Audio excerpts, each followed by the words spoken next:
Hello friends, आपका स्वागत है एक बार फिर से नए वीडियो में। और आज इस वीडियो में बात करेंगे ईपीएस पेंशनर्स के लिए एक और अपडेट। जैसा कि आप जानते हैं, यहां पर सरकार तरफ से जो आपको ईपीएस के माध्यम से पेंशन दी जा रही है, अब यह पेंशन आपको नहीं मिलेगी। इसके पीछे क्या कारण है?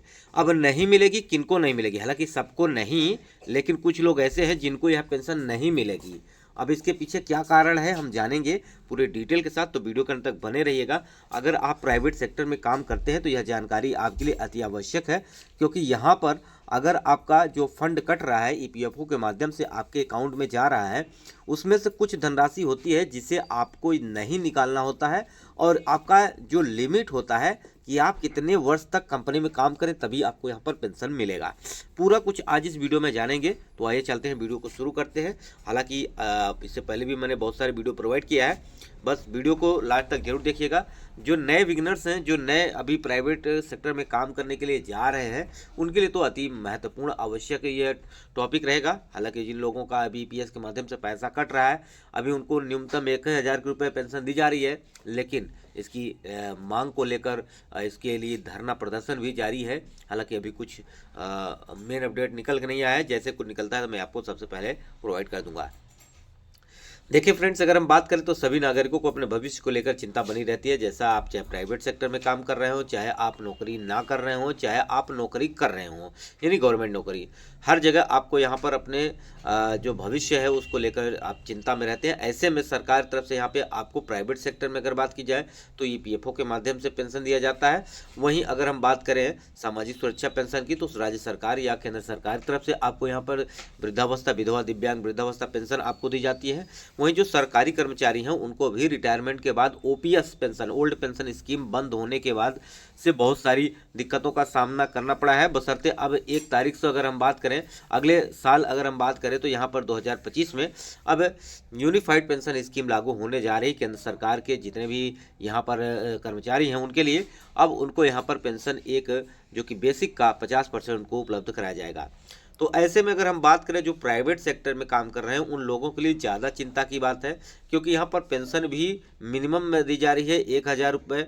अब यहाँ पर अगर हम सामाजिक सुरक्षा पेंशन की बात कर लेते हैं तो इससे ज़्यादा पेंशन सामाजिक सुरक्षा पेंशन में दिया जा रहा है।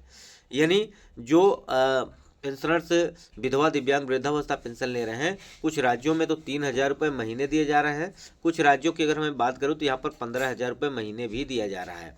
तो ऐसे में मात्र 1000 रुपये पेंशन, इससे अच्छा तो है उनको सामाजिक सुरक्षा पेंशन लें तो ज़्यादा बेटर होगा। लेकिन यहाँ पर आपको मिनिमम जो ईपीएस 1995 के तहत पेंशन दी जा रही है वो मात्र आपको 1000 रुपये ही दी जा रही है। अब आपके फंड पर भी डिपेंड करता है कि आपका बोनस, आपका पैसा कितना जमा है, और उस हिसाब से आपकी पेंशन कैलकुलेशन की जाएगी। ठीक है, तो अगर हम बात करें भारत में जितने भी नौकरी करने वाले लोग हैं सभी के पीएफ खाते होते हैं। और भारत में अगर बात करें प्राइवेट सेक्टर में जो एम्प्लॉय होते हैं उनका फंड जो होता है ऑर्गेनाइजेशन यानी ईपीएफओ के माध्यम से संचालित किया जाता है। इन खातों को एक तरह से बचत स्कीम के तौर पर देखा जाता है। हर महीने एम्प्लॉय की सैलरी का 12% हिस्सा इस खाते में जमा होता है, तो वहीं उतना ही हिस्सा यानी कंपनी की ओर से भी जमा किया जाता है। यानी कुल मिला के 24% आपका यहाँ पर जमा होता है, जिसमें से कुछ धनराशि आपका जो कि पेंशन में चली जाती है। अब कितनी पेंशन में जाती है वो भी हम जानेंगे, और साथ ही साथ बात करेंगे कितने साल तक आप काम करते हैं तभी आपको यहाँ पर पेंशन आपकी बनने वाली है। नए बिगिनर्स के लिए बहुत ही महत्वपूर्ण वीडियो है, इसलिए शेयर जरूर कर दीजिएगा दोस्तों। तो देखिए, हम बात करें पीएफ खाते में जमा पैसा को आप ज़रूरत पड़ने पर कभी भी इस्तेमाल कर सकते हैं। इसके लिए आपको कुछ प्रोसेस होता है, इसको फॉर्म भरना होता है, अप्लाई करना होता है। अगर सारा कुछ डॉक्यूमेंट्स आपका सही होता है तो 10 से 15 दिन में आपके पैसे आ जाते हैं।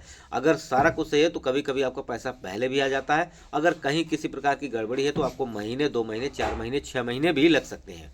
ठीक है, तो ये भी यहाँ पर बड़ी बात है। अब आपको यहाँ पर जो है कि 10 साल तक आपको ये पीएफओ में कंट्रीब्यूशन देना है अगर आपको यहाँ पर पेंशन लेनी है। अगर आप पेंशन के हकदार बनना चाहते हैं और आप पेंशन लेना चाहते हैं तो आपको यहाँ पर एक लिमिट है जिससे ज़्यादा आप निकासी नहीं कर सकते। अगर उससे ज़्यादा आप निकासी कर लेते हैं और समय से पहले कर लेते हैं तो आपको यहाँ पर पेंशन नहीं मिलेगी।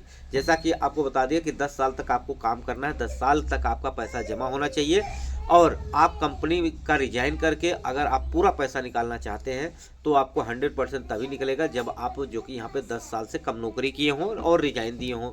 ठीक है, अगर उसी दौरान अगर आप पूरा पैसा निकाल लेते हैं तो पैसा आपका निकल जाएगा, लेकिन अगर 10 साल तक लगातार नौकरी करने के बाद अब आपको यहाँ पे केवल 70% ही पैसा निकाल पाएंगे, 30% आपका जो कि पैसा नहीं निकल पाएगा। पीएफ खाता धारकों को यहाँ सैलरी से 12% हिस्सा जो कि कट जाता है। इसके लिए अमाउंट अप्लायर यानी कंपनी के द्वारा पीएफ खाते में जमा कर दिया जाता है। वहीं कंपनी जो 12% का योगदान देती है उसमें से 8.33% का हिस्सा पीएफ खाता धारक के पेंशन फंड यानी ईपीएस में चला जाता है। बचा हुआ 3.67% अमाउंट पीएफ खाते में जाता है। कोई भी यहाँ पर पीएफ खाता धारक अगर 10 साल तक यहाँ पर नौकरी करता है, योगदान देता है, तो वहाँ पर वो पेंशन के लिए हकदार हो जाता है। और यहाँ पर 10 साल से पहले अगर आप जॉब छोड़ देते हैं, रिजाइन दे देते हैं, तभी आप पूरा पैसा निकाल सकते हैं। अगर 10 साल तक आपका पैसा जमा रहता है, कंट्रीब्यूशन हो जाता है, तो आप निकाल नहीं पाएंगे पैसा और वो आपका पेंशन में चल जाएगा। तो पेंशन पाने का हकदार अगर आप होना चाहते हैं तो आपको 10 साल तक नौकरी, साथ ही साथ अगर बात करें अगर वह व्यक्ति जॉब छोड़ देता है, किसी कारण से पीएफ खाते में मौजूद पैसे पूरे निकाल लेता है, तो उसका ईपीएस जो फंड बरकरार रहता है उसे पेंशन मिलती रहती है। लेकिन वह पीएफ खाते में पैसे समेत कई पूरी ईपीएस से भी पूरी पैसे अगर निकाल लेता है तो उसे पेंशन नहीं मिलेगी। ठीक है, तो ईपीएस में जो पैसा आपका जाता है वो 8 पैसा, वो अगर आप निकाल लेते हैं तो आपको यहाँ पर पेंशन नहीं मिलेगा, आपका पैसा नहीं मिलेगा। ठीक है, तो ये जरूर ध्यान रखिएगा। केवल आप यहाँ पर अगर बात की जाए तो केवल 75% ही पैसा निकाल सकते हैं, 25% आपका जो कि पेंशन में चला जाता है। अब वह 25% जो पैसा है अगर आप पूरा निकाल लेते हैं रिजाइन देके 10 साल नौकरी करने के पहले तो वहाँ पर आपको पेंशन में कोई पैसा ईपीएस में नहीं रहता है, इसलिए आप पेंशन नहीं पा पाएंगे। ठीक है, तो आपको समझ गए होंगे। अगर आप नए अभी कर्मचारी हैं, अभी ज्वाइन किया है प्राइवेट सेक्टर, तो आपको समझना ज़रूरी है, क्योंकि आने वाले भविष्य में आपको किसी प्रकार की समस्या ना हो, इसके लिए यहाँ पे आपको मैंने ये वीडियो प्रोवाइड किया है। अब आपके मन में कोई प्रश्न है, आप चाहते हैं उस पर मैं आपको अलग से वीडियो प्रोवाइड करूँ, तो आप कमेंट कर दीजिएगा, उस पर मैं आपको अलग से प्रोवाइड कर दूँगा। अगर पीएफ से रिलेटेड कोई आपका दिक्कत है तो ईपीएफओ से संबंधित, तो आप यहाँ पर हमको कांटेक्ट कर दीजिएगा, कमेंट बॉक्स में कमेंट कर दीजिएगा, जिससे मैं आपको वीडियो भी प्रोवाइड कर दूंगा, जो सलूशन होगा वो भी मैं प्रोवाइड कर दूंगा। ठीक है, तो अगर पैसा निकालने से कोई समस्या आ रही है, योनो एक्टिवेट करने में दिक्कत आ रही है, तो मैं आपको एक ऐप सजेस्ट करूँगा जिसका नाम है उमंग ऐप। ठीक है, उमंग ऐप जो भारत सरकार का ऐप है, इसमें सारी सुविधाएं उपलब्ध है। चाहे आपका ईएसआई से संबंधित हो, चाहे आपका यहाँ पे पीएफ से संबंधित हो, सारा काम आप उस पर कर सकते हैं। पैसा और पीएफ से संबंधित अपना पासबुक देख सकते हैं, सारा डॉक्यूमेंट्स आप वहाँ से देख सकते हैं। तो जरूर विजिट करिएगा। इसके अलावा आपके मन में कोई प्रश्न है तो कमेंट करिएगा। वीडियो यहीं समाप्त करते हैं। नमस्कार, जय हिंद, जय भारत।